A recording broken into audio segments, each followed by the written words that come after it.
अच्युतं केशवं विष्णुं हरिं सत्यं जनार्दनं हंसं नारायणं चैव मेतन्नामाष्टकं पठेत्। त्रिसन्ध्यं यः पठेन्नित्यं दारिद्र्यं तस्य नश्यति। शत्रुसैन्यं क्षयं याति दुःस्वप्नः सुखदो भवेत्। गङ्गायां मरणं चैव दृढा भक्तिस्तु केशवे। ब्रह्मविद्या प्रबोधश्च तस्मान्नित्यं पठेन्नरः।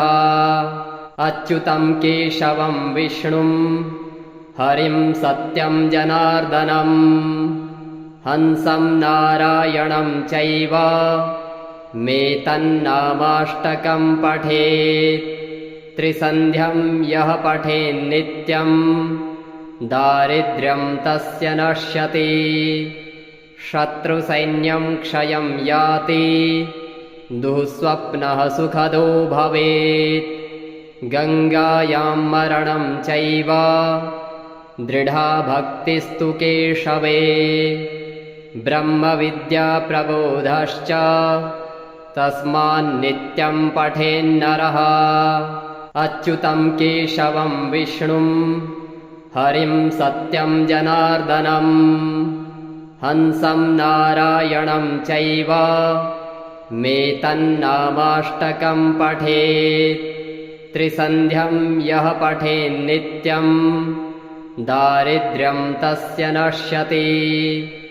शत्रुसैन्यं क्षयं याति दुःस्वप्नः सुखदो भवेत्। गङ्गायां मरणं चैव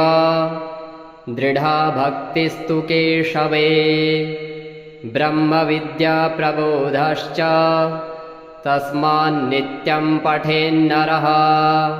अच्युतं केशवं विष्णुं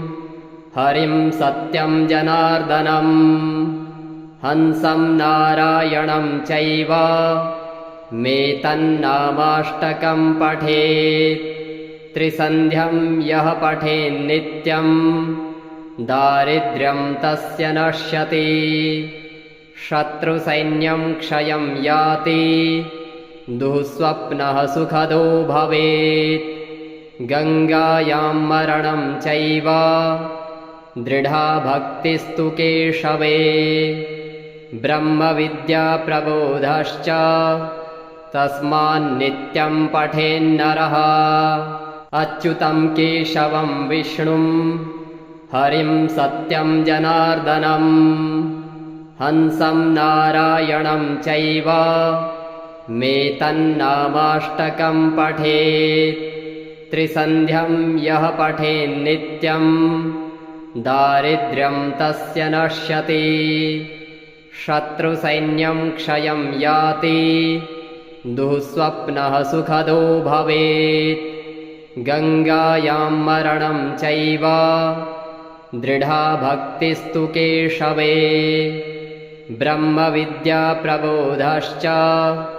तस्मान्नित्यं पठेन्नरः। अच्युतं केशवं विष्णुं हरिं सत्यं जनार्दनं हंसं नारायणं चैव मेतन्नामाष्टकं पठेत्। त्रिसन्ध्यं यः पठेन्नित्यं दारिद्र्यं तस्य नश्यति। शत्रुसैन्यं क्षयं याति दुःस्वप्नः सुखदो भवेत्। गङ्गायां मरणं चैव दृढा भक्तिस्तु केशवे। ब्रह्मविद्या प्रबोधश्च तस्मान्नित्यं पठेन्नरः। अच्युतं केशवं विष्णुं हरिं सत्यं जनार्दनं हंसं नारायणं चैव मेतन्नामाष्टकं पठेत्। त्रिसन्ध्यं यः पठेन्नित्यं दारिद्र्यं तस्य नश्यति। शत्रुसैन्यं क्षयं याति दुःस्वप्नः सुखदो भवेत्। गङ्गायां मरणं चैव दृढा भक्तिस्तु केशवे ब्रह्मविद्या प्रबोधश्च तस्मान्नित्यं पठेन्नरः अच्युतं केशवं विष्णुं हरिं सत्यं जनार्दनं हंसं नारायणं चैव मेतन्नामाष्टकं पठेत् त्रिसन्ध्यं यः पठेन्नित्यं दारिद्र्यं तस्य नश्यति शत्रुसैन्यं क्षयं याति दुःस्वप्नः सुखदो भवेत् गङ्गायां मरणं चैव दृढा भक्तिस्तु केशवे ब्रह्मविद्या प्रबोधश्च तस्मान्नित्यं पठेन्नरः अच्युतं केशवं विष्णुं हरिं सत्यं जनार्दनं हंसं नारायणं चैव मेतन्नामाष्टकं पठेत् त्रिसन्ध्यं यः पठेन्नित्यं दारिद्र्यं तस्य नश्यति शत्रुसैन्यं क्षयं याति दुःस्वप्नः सुखदो भवेत् गङ्गायां मरणं चैव दृढा भक्तिस्तु केशवे ब्रह्मविद्या प्रबोधश्च तस्मान्नित्यं पठेन्नरः अच्युतं केशवं विष्णुं हरिं सत्यं जनार्दनं हंसं नारायणं चैव मेतन्नामाष्टकं पठेत् त्रिसन्ध्यं यः पठेन्नित्यं दारिद्र्यं तस्य नश्यति शत्रुसैन्यं क्षयं याति दुःस्वप्नः सुखदो भवेत् गङ्गायां मरणं चैव दृढा भक्तिस्तु केशवे ब्रह्मविद्या प्रबोधश्च तस्मान्नित्यं पठेन्नरः अच्युतं केशवं विष्णुं हरिं सत्यं जनार्दनं हंसं नारायणं चैव मेतन्नामाष्टकं पठेत् त्रिसन्ध्यं यः पठेन्नित्यं दारिद्र्यं तस्य नश्यति शत्रुसैन्यं क्षयं याति दुःस्वप्नः सुखदो भवेत् गङ्गायां मरणं चैव दृढा भक्तिस्तु केशवे ब्रह्मविद्या प्रबोधश्च तस्मान्नित्यं पठेन्नरः अच्युतं केशवं विष्णुं हरिं सत्यं जनार्दनं हंसं नारायणं चैव मेतन्नामाष्टकं पठेत् त्रिसन्ध्यं यः पठेन्नित्यं दारिद्र्यं तस्य नश्यति शत्रुसैन्यं क्षयं याति दुःस्वप्नः सुखदो भवेत् गङ्गायां मरणं चैव दृढा भक्तिस्तु केशवे ब्रह्मविद्या प्रबोधश्च तस्मान्नित्यं पठेन्नरः अच्युतं केशवं विष्णुं हरिं सत्यं जनार्दनं हंसं नारायणं चैव मेतन्नामाष्टकं पठेत् त्रिसन्ध्यं यः पठेन्नित्यं दारिद्र्यं तस्य नश्यति शत्रुसैन्यं क्षयं याति दुःस्वप्नः सुखदो भवेत् गङ्गायां मरणं चैव दृढा भक्तिस्तु केशवे ब्रह्मविद्या प्रबोधश्च तस्मान्नित्यं पठेन्नरः अच्युतं केशवं विष्णुं हरिं सत्यं जनार्दनं हंसं नारायणं चैव मेतन्नामाष्टकं पठेत् त्रिसन्ध्यं यः पठेन्नित्यं दारिद्र्यं तस्य नश्यति शत्रुसैन्यं क्षयं याति दुःस्वप्नः सुखदो भवेत् गङ्गायां मरणं चैव दृढा भक्तिस्तु केशवे ब्रह्मविद्याप्रबोधश्च तस्मान्नित्यं पठेन्नरः अच्युतं केशवं विष्णुं हरिं सत्यं जनार्दनं हंसं नारायणं चैव मेतन्नामाष्टकं पठेत् त्रिसन्ध्यं यः पठेन्नित्यं दारिद्र्यं तस्य नश्यति शत्रुसैन्यं क्षयं याति दुःस्वप्नः सुखदो भवेत् गङ्गायां मरणं चैव दृढा भक्तिस्तु केशवे ब्रह्मविद्याप्रबोधश्च तस्मान्नित्यं पठेन्नरः अच्युतं केशवं विष्णुं हरिं सत्यं जनार्दनं हंसं नारायणं चैव मेतन्नामाष्टकं पठेत् त्रिसन्ध्यं यः पठेन्नित्यं दारिद्र्यं तस्य नश्यति शत्रुसैन्यं क्षयं याति दुःस्वप्नः सुखदो भवेत् गङ्गायां मरणं चैव दृढा भक्तिस्तु केशवे ब्रह्मविद्याप्रबोधश्च तस्मान्नित्यं पठेन्नरः अच्युतं केशवं विष्णुं हरिं सत्यं जनार्दनं हंसं नारायणं चैव मेतन्नामाष्टकं पठेत् त्रिसन्ध्यं यः पठेन्नित्यं दारिद्र्यं तस्य नश्यति शत्रुसैन्यं क्षयं याति दुःस्वप्नः सुखदो भवेत् गङ्गायां मरणं चैव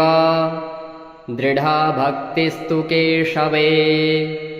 ब्रह्मविद्याप्रबोधश्च तस्मान्नित्यं पठेन्नरः अच्युतं केशवं विष्णुं हरिं सत्यं जनार्दनं हंसं नारायणं चैव मेतन्नामाष्टकं पठेत् त्रिसन्ध्यं यः पठेन्नित्यं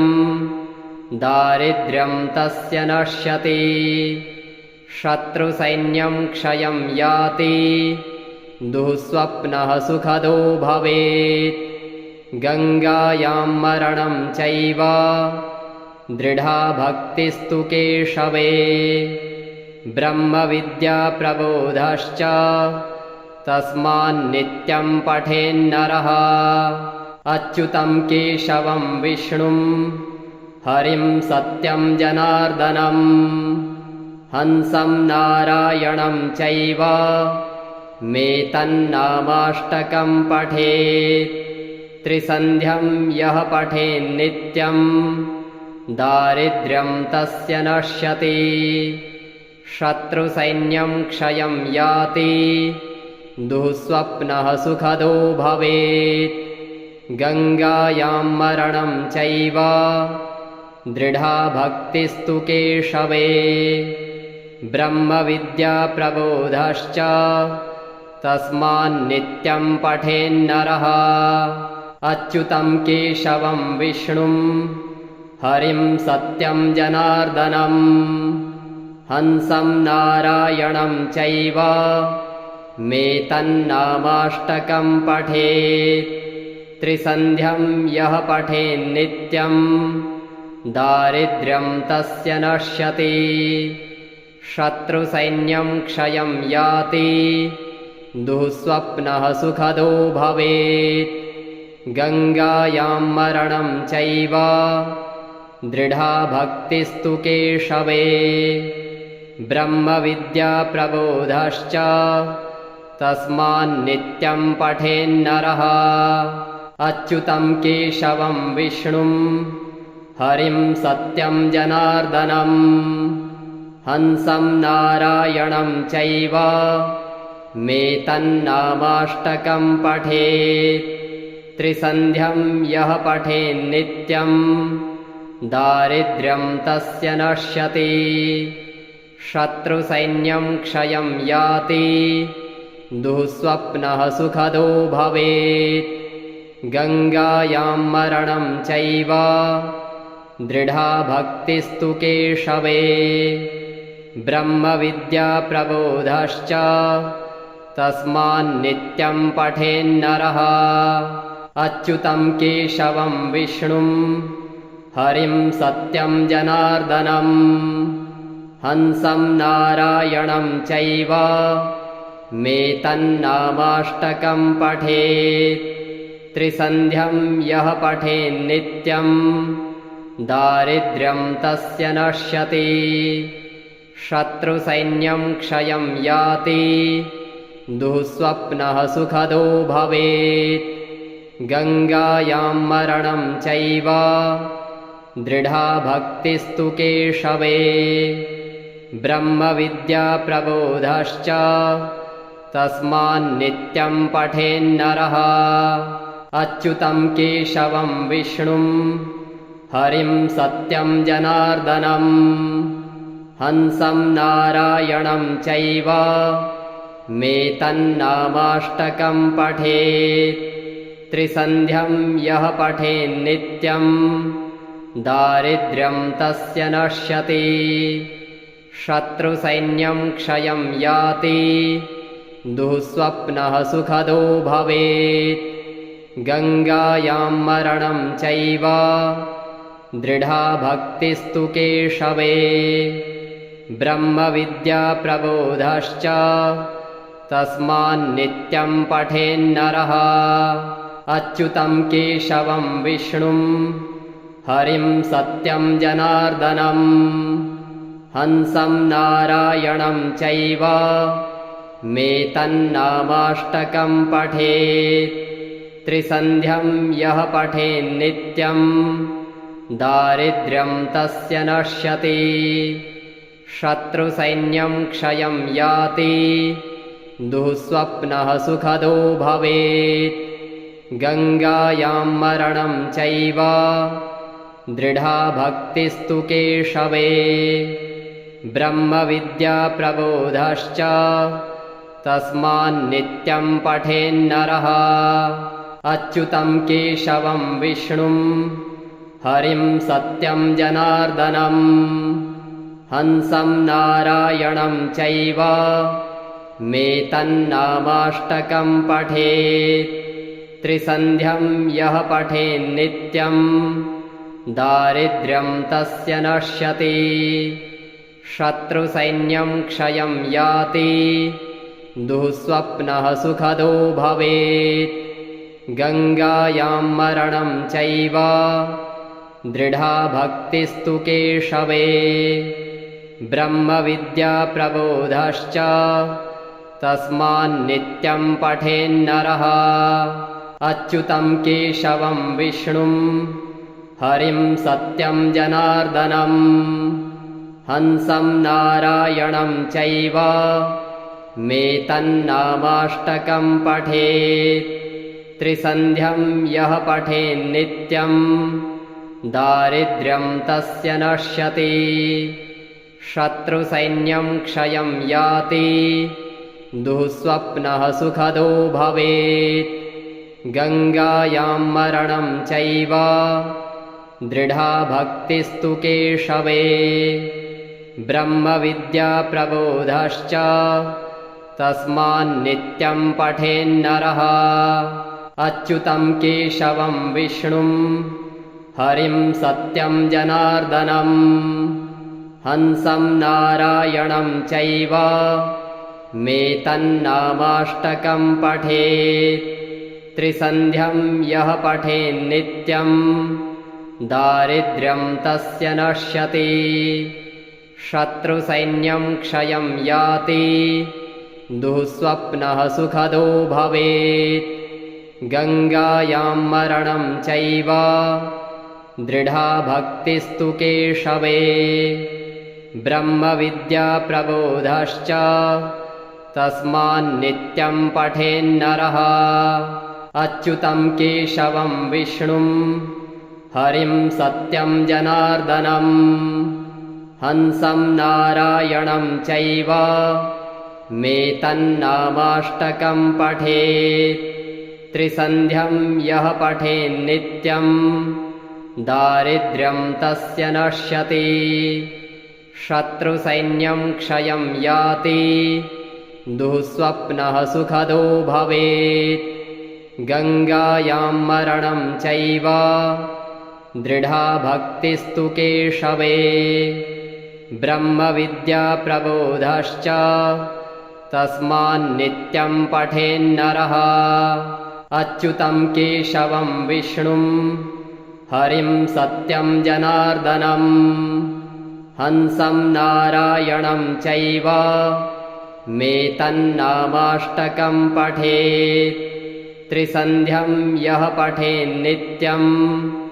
दारिद्र्यं तस्य नश्यति शत्रुसैन्यं क्षयं याति दुःस्वप्नः सुखदो भवेत् गङ्गायां मरणं चैव दृढा भक्तिस्तु केशवे ब्रह्मविद्या प्रबोधश्च तस्मान्नित्यं पठेन्नरः अच्युतं केशवं विष्णुं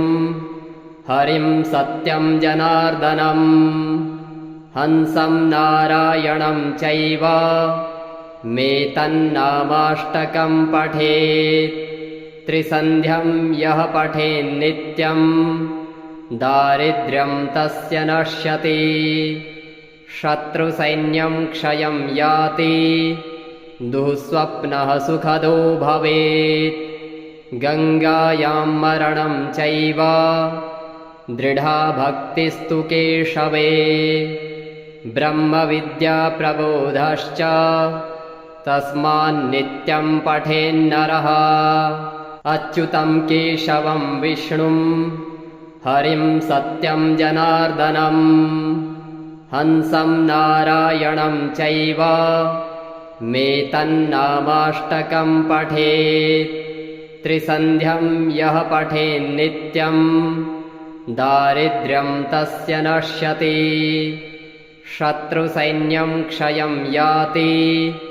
दुःस्वप्नः सुखदो भवेत् गङ्गायां मरणं चैव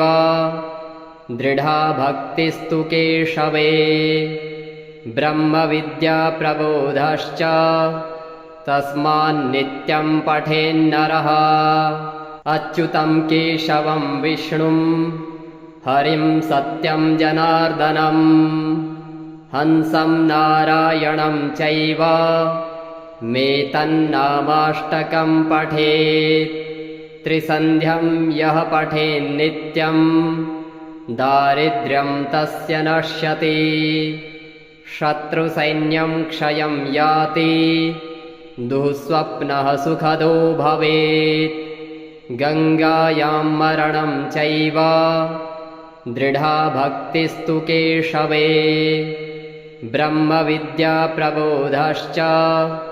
तस्मान्नित्यं पठेन्नरः अच्युतं केशवं विष्णुं हरिं सत्यं जनार्दनं हंसं नारायणं चैव मे तन्नामाष्टकं पठेत् त्रिसन्ध्यं यः पठेन्नित्यं दारिद्र्यं तस्य नश्यति शत्रुसैन्यं क्षयं याति दुःस्वप्नः सुखदो भवेत् गङ्गायां मरणं चैव दृढा भक्तिस्तु केशवे ब्रह्मविद्या प्रबोधश्च तस्मान्नित्यं पठेन्नरः अच्युतं केशवं विष्णुं हरिं सत्यं जनार्दनं हंसं नारायणं चैव मे तन्नामाष्टकं पठेत् त्रिसन्ध्यं यः पठेन्नित्यं दारिद्र्यं तस्य नश्यति शत्रुसैन्यं क्षयं याति दुःस्वप्नः सुखदो भवेत् गङ्गायां मरणं चैव दृढा भक्तिस्तु केशवे ब्रह्मविद्याप्रबोधश्च तस्मान्नित्यं पठेन्नरः अच्युतं केशवं विष्णुं हरिं सत्यं जनार्दनं हंसं नारायणं चैव मेतन्नामाष्टकं पठेत् त्रिसन्ध्यं यः पठेन्नित्यं दारिद्र्यं तस्य नश्यति शत्रुसैन्यं क्षयं याति दुःस्वप्नः सुखदो भवेत् गङ्गायां मरणं चैव दृढा भक्तिस्तु केशवे ब्रह्मविद्याप्रबोधश्च तस्मान्नित्यं पठेन्नरः।